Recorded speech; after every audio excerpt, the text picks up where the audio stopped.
اور اس کو ان کیمرہ سنا جائے. اور اس کے اوپر انہوں نے دلائل وغیرہ دیے ہیں کہ جی یہ کیونکہ آفیشیل سیکرٹ ایکٹ کا کیس ہے تو اس کے تحت ٹرائل کو پبلک نہیں کیا جا سکتا ہے، اور کچھ بیانات اور کچھ مواد ایسا ہے جسے پبلک نہیں کیا جا سکتا. اچھا، اب میں آپ سے عرض کروں کہ پبلک ٹرائل کیوں ضروری ہوتا ہے قانون میں، اور پبلک ٹرائل جو ہے وہ عمران خان کے لیے بھی کیوں ضروری ہے، اور کیوں یہ ہونا چاہیے، اور اگر یہ نہیں ہوگا تو کس طرح سے انصاف کا قتل ہوگا. یہ ویلاگ بنیادی طور پہ آج اس کے اوپر فوکسڈ ہے. اور اس سے پہلے کہ ضمانت کے حوالے سے بھی میں بات کروں، جو عمران خان صاحب کا ٹرائل چل رہا ہے سائفر کے حوالے سے خصوصی عدالت میں، اس میں جو ایف آئی اے نے چالان جمع کرا دیا ہے، اس میں جو ان کو گنہگار کہہ دیا ہے، یہ تو اب عدالت کا کام ہے نا کہ عدالت نے اس کے اوپر اپنی فائنڈنگ دینی ہے کہ ایف آئی اے کی نظر میں جو عمران خان یا شاہ محمود قریشی گنہگار ہیں تو وہ کس طرح سے گنہگار ہیں. کیا واقعی میں انہوں نے قومی سلامتی کے خلاف کوئی ایسا عمل کیا ہے جس سے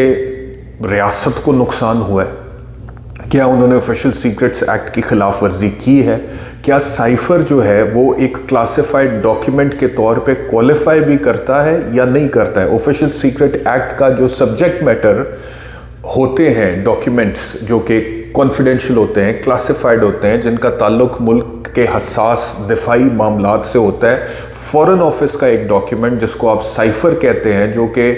آپ کے ایک ایمبیسڈر اور اس کے فورن آفس کے مابین ایک کمیونیکیشن ہے، کیا وہ ان ڈاکیومنٹس کے اندر فال کرتا ہے جو کہ آفیشیل سیکرٹ ایکٹ کا سبجیکٹ میٹر ہے؟ یہ ایک بہت بڑا سوال ہے جو عدالت کو سب سے پہلے دیکھنا پڑے گا. دوسرا یہ ہے کہ اگر وہ اس کے اندر فال کرتا ہے تو کیا اس کو ڈی کلاسیفائی کر دیا گیا تھا، جیسا کہ پاکستان تحریک انصاف یہ کہتی ہے کہ وفاقی کابینہ کی منظوری سے اس کو ڈی کلاسیفائی کر دیا گیا تھا. تو اگر وہ ڈی کلاسیفائی ہو چکا ہوا تھا، اس کا مطلب ہے کہ اگر وہ تھا بھی سیکرٹ ڈاکیومنٹ تو وہ بعد میں سیکرٹ ڈاکیومنٹ رہا یا نہیں رہا، اور اگر وہ بعد میں نہیں رہا تو کیا پھر اس کے بارے میں بات کرنے سے آپ، یا فار دیٹ میٹر کہ اگر وہ سیکرٹ ڈاکیومنٹ ہے بھی تو کیا اس کے بارے میں جلسے میں بات کرنے سے، اس کے بارے میں تقریر کرنے سے کیا آفیشیل سیکرٹس ایکٹ کی خلاف ورزی ہوئی ہے؟ کیا پاکستان کے دفاعی یا حساس معاملات کے حوالے سے کوئی ایسے راز افشاں ہو گئے عمران خان کی طرف سے جلسے میں تقریر کرتے ہوئے جس کا نقصان ریاستی مشنری کو ہوا ہے، یا ریاست کو ہوا ہے، یا نیشنل سیکیورٹی کو ہوا ہے، قومی سلامتی کو ہوا ہے؟ یہ ساری باتیں جو ہیں عدالت اس کے اوپر دیکھے گی. اور اس کے بعد سائفر کی گمشدگی کا جو معاملہ ہے کہ کیا وہ سائفر گمشدہ ہوا ہے، کیا عمران خان نے گم کیا ہے، کیا اس کی اصل کاپی بقول رانا ثناء اللہ نے جو میڈیا میں آ کر کہا تھا کہ فورن آفس میں پڑی ہوئی ہے یا نہیں پڑی ہوئی ہے، جو کاپی عمران خان کے پاس آئی تھی کیا وہ عمران خان سے آگے کہیں کھسک گئی ہے، یا پھر وہ اسپیکر نیشنل اسمبلی کو گئی اور ان کے through chief justice supreme court کو گئی جو کہ عمر عطا بندیال صاحب تھے، اور اس کے بعد وہ وہیں پر تھی، اور کیا وہاں سے واپس فورن آفس گئی نہیں گئی؟ یہ بہت سارے سوال ہیں جن کا جواب عدالت دیکھنے کے بعد، فائنڈ آؤٹ کرنے کے بعد، طلب کرنے کے بعد اور ایویڈنس کو دیکھنے کے بعد پھر کسی نتیجے پہ پہنچے گی. لیکن یہ سارے سوال، اور یہ ابھی مکمل سوال نہیں ہے، یہ میں نے سارے سوال آپ کے سامنے نہیں رکھے ہیں، یہ ابھی میں نے چند سوال رکھے ہیں جو سائفر کے کیس میں عدالت دیکھے گی. اس کے علاوہ بہت ساری ڈائمنشنز ہیں جو عدالت دیکھے گی، وہ ساری چیزیں میں سرٹنلی ڈیٹیل میں یہاں پہ ڈسکس نہیں کر سکتا وقت کی قلت کی وجہ سے. لیکن میرا پوائنٹ یہ ہے کہ یہ جتنے بھی سوال میں نے آپ کے سامنے رکھے ہیں، ان کو دیکھنے کے بعد عدالت نے فیصلہ کرنا ہے کہ ایف آئی اے نے جو عمران خان کو چلان میں، یعنی کہ اپنی انویسٹیگیشن کی رپورٹ میں گنہگار لکھا ہے، وہ درست لکھا ہے یا وہ غلط لکھا ہے، عمران خان گلٹی ہیں یا نان گلٹی ہیں. لیکن اس سے پہلے کہ عدالت یہ سارے سوال دیکھے اور اس نتیجے پہ پہنچے کہ عمران خان گلٹی ہیں یا ناٹ گلٹی ہیں، سب سے پہلے ضروری یہ ہے کہ عدالت اس عمل کو فالو کرتے ہوئے ڈیو پروسیس کو فالو کرے. سب سے پہلے ضروری یہ ہے کہ اس کا تو فیصلہ عدالت نے بعد میں کرنا ہے نا کہ عمران خان گنہگار ہے یا گنہگار نہیں ہے، ایف آئی اے کی تفتیش صحیح ہے یا غلط ہے، ایف آئی اے کی تفتیش سچ پر مبنی ہے یا بدنیتی پر مبنی ہے، عمران خان نے قومی سلامتی کو کوئی نقصان پہنچایا یا نہیں پہنچایا،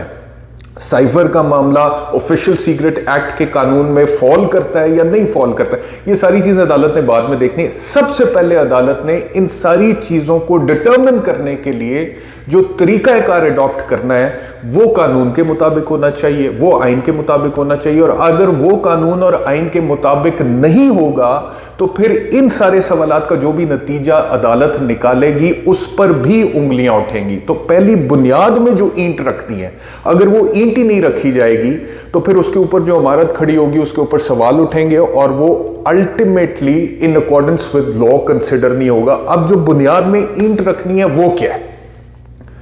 ٹرائل چلنے سے پہلے جو اینٹ بنیاد میں پہلی رکھنی ہے وہ کون سی اینٹ ہے اور کس طرح سے صحیح طریقے سے اسے رکھنا ہے کہ آگے عمارت صحیح کھڑی ہو, وہ یہ ہے that the court has to ensure کہ یہ سارا معاملہ کرتے ہوئے ایف آئی اے کا جو بھی کیس ہے عمران خان کے خلاف, اور عمران خان کے وکلاء نے جو بھی ان کا دفاع کرنا ہے اور اس کے نتیجے میں عدالت نے جس بھی نتیجے پر پہنچنا ہے, اس سارے عمل سے پہلے the court has to ensure that the accused Imran Khan is provided with a fair trial. اور fair trial کا تقاضا کیا ہوتا ہے یہ میں آپ سے ڈسکس کر لیتا ہوں. مثال کے طور پہ اس وقت کیونکہ میں امریکہ میں بیٹھا ہوں تو میں امریکہ کی مثال آپ کو دے دیتا ہوں. امریکہ میں جب 1776 کی ان کی انڈیپینڈنس ہوئی تھی, اس کے بعد جو پہلی 10 امینڈمنٹس کانسٹیٹیوشن میں آئی تھی اس میں right to a fair trial کے حوالے سے جو ملزمان ہیں ان کے حقوق کا تعین کیا گیا تھا. اور اس میں جو 6th امینڈمنٹ تھی اس میں یہ لکھ دیا گیا تھا کہ جب امریکہ آزاد نہیں تھا انڈیپینڈنس سے پہلے اور برطانیہ کی کالونی ہوتا تھا, اس ٹائم پہ پبلک ٹرائل نہیں ہوتے تھے, یعنی کہ عوام کے سامنے ٹرائل, سیکرٹ ٹرائلز ہوتے تھے کہ جی ان کیمرہ پروسیڈنگز ہوں گی, سیکرٹ ٹرائل ہو گئے, عوام کے سامنے نہیں ہوں گے. تو جو فاؤنڈنگ فادرز تھے امریکہ میں انہوں نے یہ کہا کہ جی یہ والا جو معاملہ ہے نا سیکرٹ ٹرائلز کا, اس سے ملزم کے حقوق کی خلاف ورزی ہوتی ہے, کیونکہ حکومت اپنی مرضی سے قانون کو فالو نہیں بھی کرتی ہے تو کسی کو پتہ ہی نہیں چلتا. لہٰذا یہ اوپن پبلک ٹرائلز ہونے چاہیے. اور یہ میں آپ سے 1776 کی بات کر رہا ہوں, سون آفٹر دی انڈیپینڈنس, 10-12 سال کے اندر یہ امینڈمنٹ آ گئی تھی. اور اس امینڈمنٹ کے تحت انہوں نے کہا جی right to a public trial ہوگا ملزم کو وداؤٹ ان نیسیسری ڈیلے. پھر انہوں نے کہا کہ رائٹ ٹو اے لائر ہوگا, انہوں نے کہا رائٹ ٹو این امپارشل جوری ہوگا, یعنی کہ ایک بالکل جو غیر جانبدار عدالت یا جج ہے وہ ہونا چاہیے, وکیل ملنا چاہیے, پبلک ٹرائل ہونا چاہیے, اوپن ہونا چاہیے, عوام کے سامنے ہونا چاہیے, سپیڈی ہونا چاہیے, اس میں کوئی تاخیر نہیں ہونی چاہیے. ملزم کو یہ پتہ ہونا چاہیے کہ کون میرے خلاف الزام لگا رہا ہے, اس کی آئیڈینٹی ملزم کو پتہ ہونی چاہیے, اور جو الزامات اس کے خلاف لگائے گئے ہیں ان کی جو نوعیت ہے اور جو ان الزامات کو ثابت کرنے کے لیے ثبوت دیا جا رہا ہے وہ جو ثبوت ہے وہ اس کے سامنے رکھا جانا چاہیے. اس کو پتہ ہونا چاہیے کہ کون الزام لگا رہا ہے, کیا الزام لگا رہا ہے, کن شواہد کی بنیاد پہ الزام لگا رہا ہے, اور پھر جج بالکل غیر متعصب ہونا چاہیے, اور پھر وکیل اس کی مرضی کا اسے ملنا چاہیے, اور پھر ٹرائل جو ہے وہ پبلکلی اوپن ٹرائل ہونا چاہیے, دنیا کے سامنے ہونا چاہیے. Justice should not only be done, it should be seen to have been done. یہ امریکہ کا کانسٹیٹیوشن کہتا ہے. اور اس سے پہلے اگر آپ انگلینڈ میں چلے جائیں نا تو 1066 تقریباً آج سے 1000 سال پہلے کی میں آپ سے بات کر رہا ہوں. فیئر ٹرائلز کا کانسیپٹ تب سے انگلینڈ میں شروع ہو گیا. اس سے پہلے سیکرٹ ٹرائلز ہوتے تھے. ولیم دا کانکرر, اس نے جب برطانیہ کو فتح کیا ہے, انویڈ کیا ہے, اس کے بعد سے وہ اوپن پبلک ٹرائلز لے کر آیا تھا. اس نے کہا تھا کہ اب اس طرح سے نہیں ہو سکتا, یہ غلط ہے کہ کسی کو بتائے بغیر اپنی مرضی سے ٹرائل چلا کے سزا دے کے بندہ فارغ آپ کر دیں, تو آپ کو پبلک کے سامنے ٹرائل کرنا چاہیے. تو پوائنٹ یہ ہے کہ آج 2023 میں آپ کہتے ہیں کہ عمران خان نے آفیشیل سیکرٹ ایکٹ کی خلاف ورزی کی ہے. Fair enough, you have the right کہ آپ الزام لگائیں, but he has the right کہ قانون کے مطابق, آئین کے مطابق ان کے حقوق ان کو دیے جائے, اور جو ٹرائل ان کے اوپر چلایا جا رہا ہے وہ فیئر ٹرائل ہو. اور فیئر ٹرائل کی پہلی ڈیمانڈ یہ ہے کہ وہ پبلک میں ہو, وہ ان کیمرہ نہ ہو, وہ سیکرٹ نہ ہو. اور پاکستان میں جو حالات واقعات ہیں ان کو مد نظر رکھتے ہوئے اگر مثال کے طور پہ اگر آپ اوپن پبلک فیئر ٹرائل ابھی عمران خان کو نہیں دیتے ہیں, چاہے وہ ان کے ٹرائل کی حد تک ہے یا ضمانت کی حد تک ہے, جس کی پروسیڈنگ آج ہوئی ہے چیف جسٹس عامر فاروق صاحب کی عدالت میں, تو اگر وہ نہیں ملے گا تو سرٹنلی پاکستان تحریک انصاف کو اس کے اوپر تحفظات ہوں گے. اور بہت بڑی تعداد میں عمران خان کے جو فالوورز ہیں ان کو اس پہ تحفظات ہو گئے. اور ہاؤس آف لارڈز کی وہ ججمنٹ مجھے یاد آ رہی ہے جس میں انہوں نے کہا تھا کہ کوئی بھی ایسا فیصلہ کسی بھی عدالت کا جس کی عوام میں ایکسیپٹیبلٹی نہیں ہوتی ہے وہ فیصلہ درست نہیں ہوتا. یہ ہاؤس آف لارڈز کی ججمنٹ کا حوالہ دے رہا ہوں میں کہ اگر عوام کسی فیصلے کو درست نہیں سمجھتی نا تو مطلب یہ ہے کہ وہ فیصلہ درست نہیں ہے, کیونکہ انصاف جب ہوتا ہے تو اس انصاف کا پتہ لگتا ہے لوگوں کو اور لوگ میں ایکسیپٹیبلٹی ہوتی ہے اس کے. اگر کسی فیصلے کے حوالے سے لوگ کہیں کہ یہ انصاف پر مبنی نہیں ہے تو آپ جتنا مرضی قانون کے حوالے دیں, ٹیکنیکلٹیز کے حوالے دیں, لیکن وہ انصاف پر مبنی نہیں ہوتا. تو یہ چیز کو اگر انشور کرنا ہے تو کہ انصاف ہو تو سب سے پہلے چاہے وہ خصوصی عدالت ہے جس نے عمران خان صاحب کو طلب کیا ہے, چاہے وہ دوسری کوئی عدالت ہے, ان کو فیئر پبلک ٹرائل دینا پڑے گا. دوسرا یہ کہ جو عمران خان صاحب کو خصوصی عدالت میں پیش کرنے کا کہا گیا اب عدالت کی طرف سے, تو میں یہ سمجھتا ہوں کہ یہ بھی انصاف کا تقاضا ہے.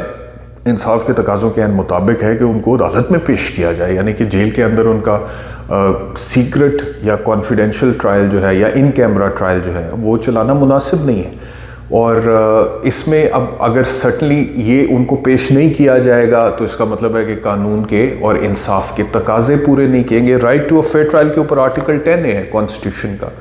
میں یہ پڑھ دیتا ہوں آپ کے سامنے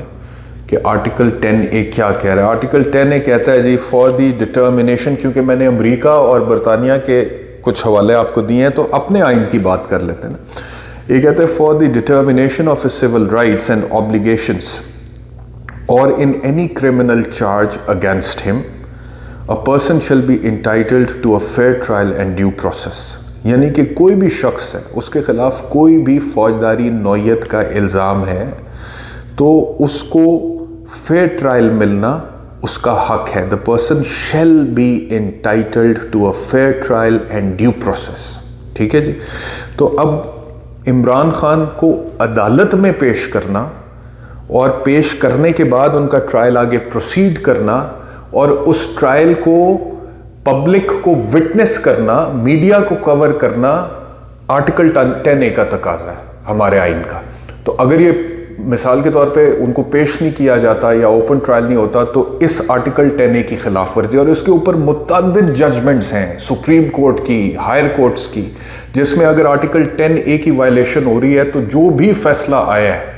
اس کو وہ کالعدم قرار دے دیتے ہیں, سیٹ اسائڈ کر دیتے ہیں اور ٹرائل جو ہے وہ دوبارہ ریمانڈ کر دیتے ہیں واپس ٹو دا ٹرائل کورٹ کے شروع سے چلائیں. متعدد فیصلے ہیں اس کے اوپر, ایک جورسڈکشن پاکستان سے نہیں, ہندوستان سے, برطانیہ سے, امریکہ سے کئی فیصلے میں آپ کو دے سکتا ہوں, کئی فیصلے دے سکتا ہوں. تو اگر تو یہ نہیں ہوتا تو اس قانون کی خلاف ورزی. اب اگر ہوتا ہے تو پھر کیا ہوگا؟ پھر یہ ہوگا کہ اب پرابلم یہ ہے موجودہ حکومت کو کہ اگر عمران خان کو عدالت میں پیش کیا جاتا ہے تو عمران خان کو جب منتقل کیا جا رہا تھا اٹک سے اڈیالہ تو ایک جھلک ان کی جو ہے وہ کیمرے میں کیپچر کر لی تھی میرے خیال میں کسی ایک رپورٹر نے, اور وہ سوشل میڈیا پہ وائرل ہو گئی تھی کہ وہ جو بختر بند گاڑی کے اندر بیٹھے ہوئے تھے اور وہ شیشے یا جالی کے اندر سے ایک جھلک آ گئی تھی اور اس کے اوپر اتنی ایک سنسنی بن گئی تھی سوشل میڈیا پہ, اور ہر کوئی بات کہ عمران خان کی ایک جھلک نظر آ گئی اتنی دیر بعد. تو اب جب پورے کا پورا عمران خان نظر آئے گا عدالت میں پیش ہوتا ہوا تو وہ پھر ظاہری بات ہے کہ اس کا اپنا ایک امپیکٹ ہوگا. اب یہ تو خدا کی دین ہے کہ خدا جس کو چاہے جس مرضی سٹیچر سے نوازے, اور عمران خان کے اوپر بے شک 180 مقدمات درج ہیں, اس میں کوئی شک نہیں ہے کہ وہ بہت مشکل وقت سے گزر رہے ہیں, اس میں کوئی شک نہیں ہے کہ وہ جیل میں ہیں, اس میں کوئی شک نہیں ہے کہ ہر طرح کا الزام قتل سے لے کے آفیشیل سیکرٹ ایکٹ تک اس کے اوپر اس وقت موجودہ حکومت ان کے اوپر لگائے بیٹھی ہے, اور پچھلی حکومت کے دور میں شروع ہوا تھا اور ابھی تک وہ جاری ہے اور وہ فیس بھی کر رہے ہیں. لیکن اس کے باوجود جو ان کی ایکسیپٹیبلٹی ہے اپنی پارٹی میں, کارکنان میں اور عوام میں, وہ اتنی زیادہ ہے کہ لوگ ان کی ایک جھلک دیکھنا چاہ رہے ہیں. اور اگر پورے کا پورا عمران خان ان کو نظر آ جائے گا تو اس سے موجودہ حکومت کو یہ لگتا ہے کہ ان کی پاپولیرٹی جو ہے وہ اور زیادہ بڑھے گی، اور عمران خان کا نیریٹو جو موجودہ حکومت دفن کرنے کی کوشش کر رہی ہے سیاسی طور پہ، وہ دوبارہ زندہ ہوگا۔ تو اس وجہ سے وہ چاہتے ہیں کہ عمران خان کو عدالت میں پیش نہ کیا جائے اور ان کی جھلک بھی میڈیا کے تھرو عوام تک نہ پہنچے، مین اسٹریم میڈیا، سوشل میڈیا کے تھرو۔ دوسرا میں آپ سے عرض کروں کہ ایک اور امپورٹنٹ ڈیولپمنٹ عمران خان صاحب کے حوالے سے، ان کی جو 9 ضمانت کی درخواستیں تھیں وہ بحال ہو گئی ہیں۔ اب آپ کو یاد ہوگا کہ جب عمران خان صاحب کی عدم حاضری کی وجہ سے ان کی ضمانتیں، جن میں وہ پری ریسٹ بیلز میں تھے، لیکن کیونکہ بعد میں وہ جیل میں چلے گئے اس کیس میں جج ہمایوں دلاور کی سزا دیے جانے کے بعد، تو پھر کیونکہ وہ جیل سے ان کو پیش نہیں کیا جا رہا تھا عدالت میں، جس میں ان کا ذاتی طور پہ کوئی قصور نہیں تھا، تو میں نے تب بھی کہا تھا کہ یہ کچھ عدالتوں نے ان کی ضمانت میں توسیع کر دی ہے، کچھ عدالتوں نے ان کی عدم حاضری کی وجہ سے ضمانتیں خارج کر دی ہیں، اور یہ غلط کیا ان عدالتوں نے جنہوں نے عدم حاضری کی وجہ سے خارج کی ہیں، کیونکہ اس میں ان کا کوئی قصور نہیں ہے کہ اگر انہیں جیل سے نکال کے عدالت میں پیش نہیں کیا۔ ہاں اگر وہ باہر آزاد ہوتے اور پیش نہ ہوتے تو پھر عدم حاضری کی وجہ سے ضمانت خارج ہو سکتی تھی۔ تو وہ آج اسلام آباد ہائی کورٹ نے فیصلہ دیا ہے کہ وہ جو 9 درخواستیں تھیں ضمانت کی جو کہ خارج کر دی گئی تھیں عدم حاضری کی وجہ سے، ان کی گرفتاری کے بعد ان کو بحال کیا جاتا ہے، اور نچلے کورٹ کے جو فیصلے تھے وہ غلط تھے اور وہ کالعدم قرار دیے جاتے ہیں، اور دوبارہ ان ضمانتوں کو سننے کی ہدایت دی گئی ہے۔ تو یہ ایک اور ڈیولپمنٹ ہے عمران خان صاحب کے حوالے سے۔ اور تیسری ڈیولپمنٹ یہ ہے کہ بشرا بی بی نے ایک درخواست آج دے دی ہے اسلام آباد ہائی کورٹ میں، جس میں انہوں نے کہا ہے کہ عمران خان کے ساتھ غیر انسانی سلوک ہو رہا ہے، اور انہوں نے کہا ہے کہ سہولیات جن کے وہ حقدار ہیں وہ ان کو پرووائڈ نہیں کی جا رہی، اور محفوظ کھانا گھر سے دینے کی ان کو اجازت نہیں دی جا رہی، اور عمران خان صاحب کو زہر دیے جانے کا خطرہ ہے، لہٰذا عدالت متعلقہ معاملات کے حوالے سے ان کو ریلیف پرووائڈ کرے۔ یہ آج کورٹ میں اپلیکیشن سبمٹ ہو گئی ہے، اور اس میں ان کی ایکسرسائز واک کے حوالے سے بھی کچھ استدعا وغیرہ ہے۔ تو ابھی تک کے لیے اتنا ہی۔ بہت شکریہ بھی لوگ دیکھنے کے لیے، انشاءاللہ آپ کو اپڈیٹڈ رکھیں گے۔ اپنا خیال رکھیں۔ اللہ حافظ۔